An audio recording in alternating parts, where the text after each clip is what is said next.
show on ECTV 40. Flight Zone. This show will bring you the latest updates from NFL to NCAA. I'm your host, Ella Kocher. Let's meet the rest of my team. All right, hello. I guess I'll go first. My name's Salomone. I'm a junior here at Elizabethtown College. I'm also the station manager of ECTV 40. And I guess when it comes to sports, I am a huge Green Bay Packers fan. Shout out to my cousin Vinny, who gave me my first Brett Favre jersey whenever I was a little kid. And ever since then, it's been my life. It's been everything. So yeah, I'm a big Packers fan. Watch a little bit of basketball here and there. I like the Wizards there. But yeah, what about you? My name is Gwen Young. I am a senior here at Elizabethtown. I'm also on the track and field team and cross country, so I do a sport on the side. I am a big Jaguars fan. I've been a fan since Trevor Lawrence got drafted. Everyone kind of knows that since he got drafted. Before that, I was a Seahawks fan for about 10 years. So I kind of still follow both. But yeah, I don't really watch many other sports. I watch hockey, so I'm a Capitals and Bears fan. Baseball, I cheer for both the Phillies and the Texas Rangers. So yeah, it's a little bit about me. Nice. Very nice. Well, speaking of the Seahawks, like you said, they had a pretty good game last week, didn't they? They did. So they came into the NFC. They clinched the first seed, which is very exciting. They played the 6th seed Niners, and they ended up winning 41-6, even though Sam Darnold had his lowest yards of all season. He only had 124 yards and 1 touchdown, completed 12 of 17 passes, but the offense stepped up to help dominate. I mean, 41-6 is no joke. And Kenneth Walker had 3 touchdowns, 19 carries, and 116 yards. And Rashid Shaheed started the game with an opening kickoff touchdown. So just a few seconds into the game, I think that kind of sets the tone. Well, I mean, when you get a kick return touchdown and 3 rushing touchdowns, you don't really need to throw for a ton. Especially, I know he was dealing with, I think, an oblique injury. That was my next thing. He was actually questionable during the week with an oblique injury, but he ended up playing, which I was definitely worried about because I don't know if they would have done as well without him. I definitely think he is a key component of that team. Ernest Jones had an interception as well.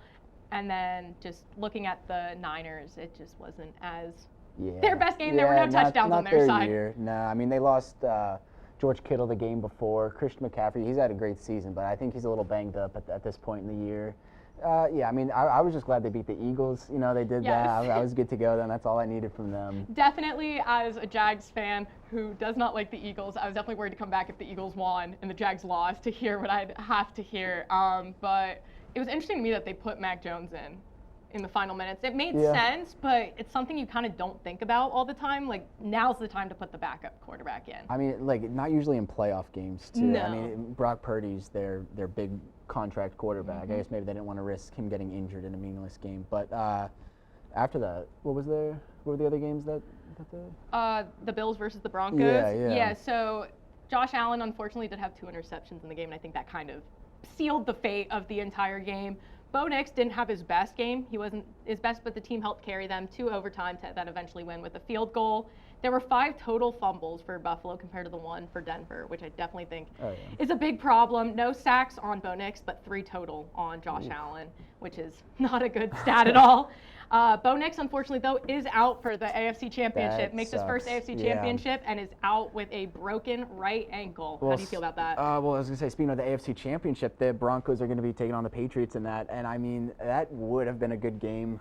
But I don't know if it's going to be anymore with Jarrett Stidham in as quarterback. Who has not done well in any high-pressure situation yet. Very little experience in actual meaningful games. And, you know, besides the Super Bowl, it doesn't get much more meaningful than the AFC Championship. Yeah. So I was really looking forward to this game. I was very disappointed whenever Sean Payton said at the press conference that Bo Nix was out for the year. But I think, you know, for the Broncos, the key to this game has been what they've excelled in more than any other team this year, and that's their defense. Starting with the front line up there, I think the key matchup for this game is going to be Nick Bonito versus Will Campbell, Patriots left tackle, because Will Campbell he's a rookie. I was going to say, isn't he a rookie? But he had a good rookie season, but in the playoffs he's really struggled. He's let up 4 sacks alone against the Chargers and the Texans. And I mean, Nick Bonito, I'd say he's top 3 in the leagues with like Miles and Micah. So I think that is going to be a key matchup if he's able. I really think that's one of the only ways they win, if they're able to get pressure to to Bo Nix, Drake May, stop the run, and yeah, because I don't see, I know they have a good, a decent offense. I mean, they have Cortland Sutton, but besides that, they don't have much. I personally don't think the Broncos' offense is anything amazing, but I also think the Patriots need to prove themselves because they had one of the easiest schedules of the entire season. So you can't say you're going to come in and dominate when you played some pretty not great scoring teams, but I definitely think they could pull off one, especially with I think it's pretty definitive now. I think they will, unfortunately. It's really not fair that they could have so many years of being so good, and they have a 5-year rebuild, and all of a sudden they're basically about to be back in the Super Bowl. It's just not fair. So I'm rooting for the Broncos, but I have a bad feeling about To give this Bo one. Nix credit, he did tie Russell Wilson's NFL record with 24 victories in his first 2 seasons. So while it didn't end how he wanted, he did get a good record out there. I've been a Bo-liever since the day he was drafted. Everybody said that he was way too old, that he was going to be a bust. That was me. I will admit that was probably me. I thought he was going to be good, and he has been decent. He's not all-pro, not an MVP candidate, but he wins games. He got them to the #1 seed. I think they'll be back at some point in the future. The question is, how do you feel about the Seahawks versus the Rams? I think that's going to be the game of the week for sure. Both of them could have been Super Bowl contenders. Imagine they can play each other. That's the dream. Imagine Super Bowl. the Patriots and Broncos is really good, and then Rams and Seahawks is like a blowout. I would feel so bad. I'm like I said, I'm very excited for this game. I think basically this is the Super Bowl because whoever wins, I would guess, is going to be the Super Bowl champions. They've played twice already this season, split it 1-1 in 2 really close games and 2 really good games. You got Matt Stafford, who's he's the favorite to win MVP, and against with going against Sam Darnold and JSN, who I will say with the beard, people have been saying I look like Sam Darnold. Oh my goodness! So just put that out there. I don't see it, but it's okay. But anyways, it's going to be I think a good offensive battle, high scoring game. I hope. What are your thoughts? I'm very excited. I hope the Seahawks make it all the way, but I don't know. I think it's kind of hard when your team's out. Do you really care that much? I mean, you lose a lot of in my motivation, opinion, the Bills versus the Jags was that could have been the AFC Championship right there. But that might be a hot take. But I'm definitely rooting for the Seahawks, but I wouldn't mind the Rams. I do agree, though, that whoever gets it is the Super Bowl champion. Great predictions. I love to hear it. Moving into college ball, what a crazy national championship. What a game. I was on the edge of my seat. How about you guys? I was, yeah. I'd say it was a little boring, a little slow in the beginning, and maybe that's just somebody who likes a lot of offensive plays. It wasn't a lot in the beginning, but it definitely picked up. Fernando Mendoza had, he didn't have his best game of the season, but he did enough to win. He had that really clutch rushing touchdown near the end. But Indiana defense and special teams also did a good job. Yeah, I definitely agree that this wasn't the 56-22 Fernando Mendoza we saw the previous week against Oregon. But I think at the same time, this is the Carson Beck that a lot of people knew. With the interception, he is known for his interceptions. I'm not saying that's a bad thing. But I just think that he tried his best, but he ultimately proved that they weren't the team that could have won. You might be a Miami fan. I'm not. I'm a Carson Beck fan. No, I'm joking. I'm not. I don't know if anybody is in the entire world. I don't think anyone is. But I will say, in his defense, he didn't have a terrible game. No. His only interception was the final drive, and that could have just been a nerves thing. Could have been he's just not built for that moment. Yeah. He did a lot better than I give him credit for because they were the 10 seed. I was not expecting him to make it at all. No, I thought thought they were. Credit for that. I thought they were going to get smoked by Texas A&M in the first round. Mm-hmm. Beat them, beat Ole Miss, beat 2 SEC teams, and then made their way to the national championship, which is more than most teams will probably ever Let's not say. forget, coming into the preseason, Texas was 1 and Penn State was 2, and here we are with Indiana, who's never won a national championship, and Miami, who's not a typical contender. So definitely what a year for college football. Arch Manning was the Heisman favorite, and Fernando Mendoza. Yeah, he was plus between most sites, he was plus 6,000 and plus 10,000 to win the Heisman. Mm-hmm. So I don't know. I wish I would have put some money down on that. I wouldn't be here right now. Believed in Fernando early on. How do you feel about that, Ella? I thought it was a good game, but I did not like how the QB of Miami did not shake the other QB's hand. I think it's just completely disrespectful. I agree. I didn't like that, but I loved seeing everyone celebrate, especially the Fernando Mendoza. His family, I think they're the cutest, his parents, and I thought it was a good game. I was on the edge of my seat. Yeah, it was very good. Yeah, I will say, I'm just putting this out there now. I've not given up on Carson Beck. I know he's older than Drake May, so he's pretty old. I think he's older than me, and I'm pretty old. Yeah, I guess so. But I think he could be decent in the NFL. I'm gonna put that out there now because I know there's so much hate online against him. The only person I think he'll do better than is Diego Pavia. So. Okay, hey, whoa, he's gonna be good. He's gonna be good too. I think they could both be good, especially Carson Beck. He'll probably be like a late pick in the draft, but I could see him turning into a decent quarterback. I think he'll be a good backup. Tom Brady was drafted in the 6th round. I think he'll So be a you good never backup. know. He could be a good backup. I think he'll be a good backup. Could be I a think he'll be a star. reliable backup. We'll I don't see. think he'll be a star. We'll see. Yeah.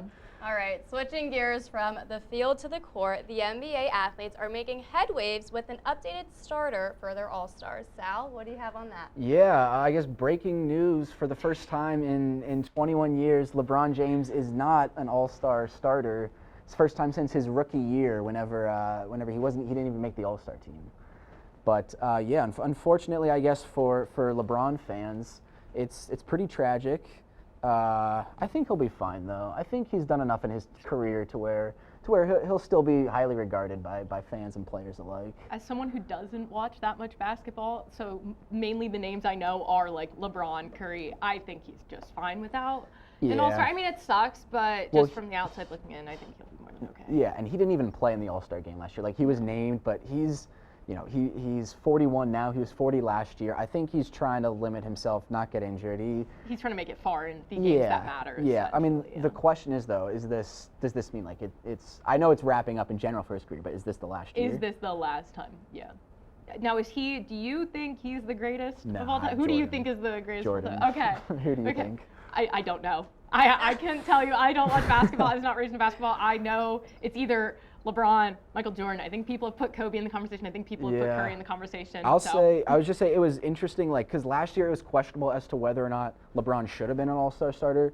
This year, for the Western Conference, it was Luka Doncic, Steph Curry, SGA, Jokic, and Wembanyama, and I hate to say it because LeBron he's great, obviously, but they're just at this point in his career, they're so much better than him. So it makes sense. It's just a little sad that his legendary streak had to come to an end. Yeah, I'm ready for it to end. Not a LeBron fan? I'm not. I never was. But that's just my opinion. But anyway, moving into E-Town sports, David Bray is up next for their weekly sports update. Good evening, Jays. After a long month of winter break, the Blue Jays are back as the winter sports continue their playoff search, while the spring sports are gearing up for the regular season to start in just a few months.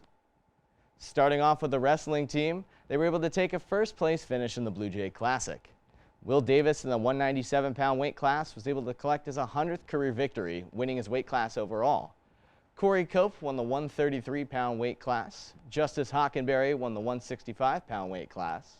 Gannon Smith won the 184-pound weight class. And Sav Niwadomi won the heavyweight class. At the Jum Kreitzer Invitational in Washington Lee University, Hockenberry was able to win the 165-pound class by major decision in a 14-0 win.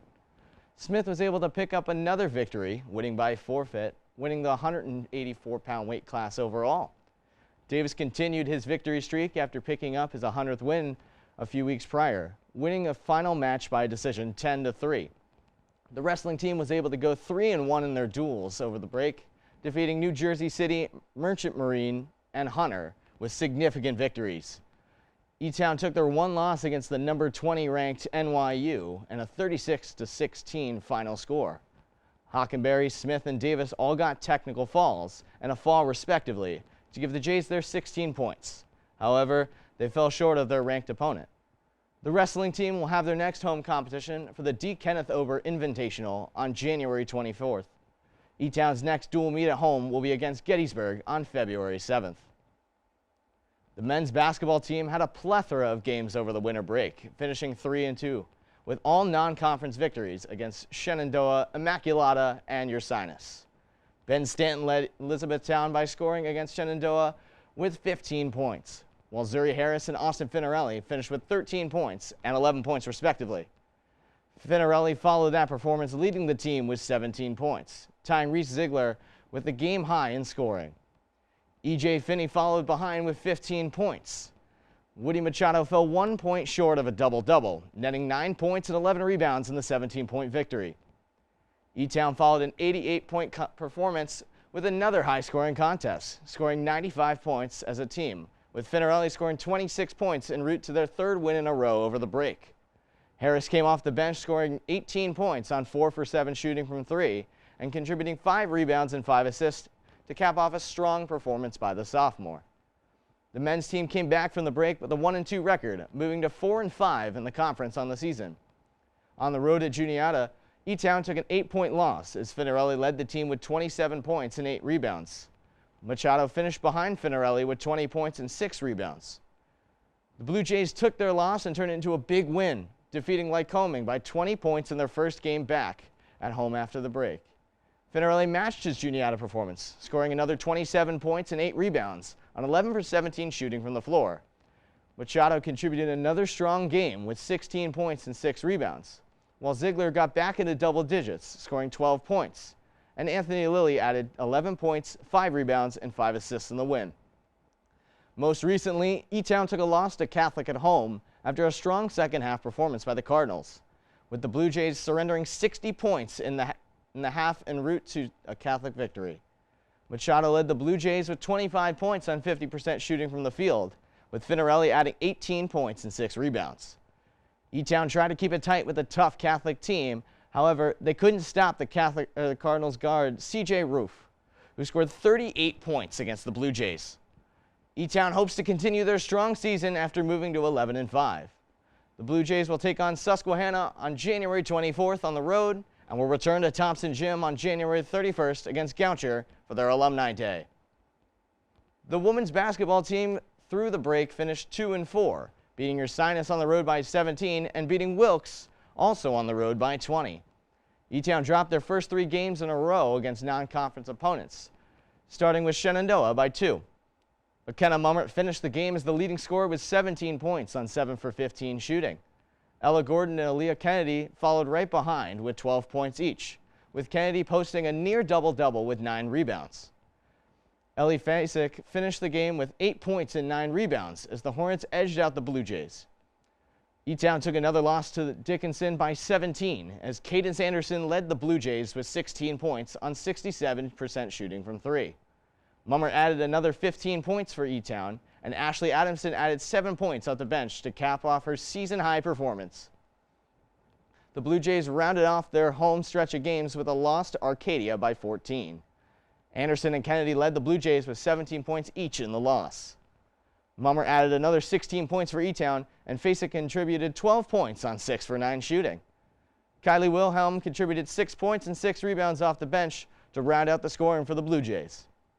E-Town was able to get some momentum back with a big win on the road, beating Ursinus by 17, after Anderson put together another strong performance with 16 points and 6 rebounds. Kennedy had 14 points and 7 rebounds in the win, and Ava Chapman off the bench contributed 14 points on 5 for 8 shooting after putting up a season high in scoring. Moving into the Landmark Conference matchups, E-Town took a tight loss to Scranton by 9 points. Mummert and Anderson tied the team lead with 14 points, while holding the number 2 team in the nation to only 59 points in the contest. For the final game of the winter break, E-Town beat Wilkes on the road by 20 after Fasek's 8 straight points in the third quarter helped boost the Blue Jays to a victory. Mummert led the team with 20 points, while Wilhelm and Peyton Houlihan scored 8 points each off the bench to help give the Blue Jays the spark they needed. The team came back from the break carrying the momentum off the win against Wilkes, taking 2 of their first 3 games back. The Blue Jays took a win against Juniata by 21, fueled by a 21-point performance by Mummert, who added 8 rebounds in the win. Kennedy added a double-double, scoring 12 points and 13 rebounds on 6 for 9 shooting. Houlihan added a career high in points off the bench with 13 in 20 minutes, with 5 rebounds to add on to such a strong performance by the sophomore. On Alumni Day, the Blue Jays took care of business against Lycoming after holding the Warriors to just 12 points in the first 2 quarters of play. Wilhelm led the team in points off the bench with 16 points and 8 rebounds in just 23 minutes. Mummert led the starters with 10 points, followed by Fasek and Kennedy, both with 8 points. Most recently, the Blue Jays took a loss on the road to Catholic. Wilhelm had another strong performance, putting up 14 points off the bench. Mummer added 12 points for the Blue Jays, and Kennedy tacked on another 11 points in the loss. Anderson had a near double-double with 7 points and 9 rebounds as well. E-Town continues their stretch of landmark games with a game on January 24th against Susquehanna on the road. Blue Jays will return home against Moravian on January 28th.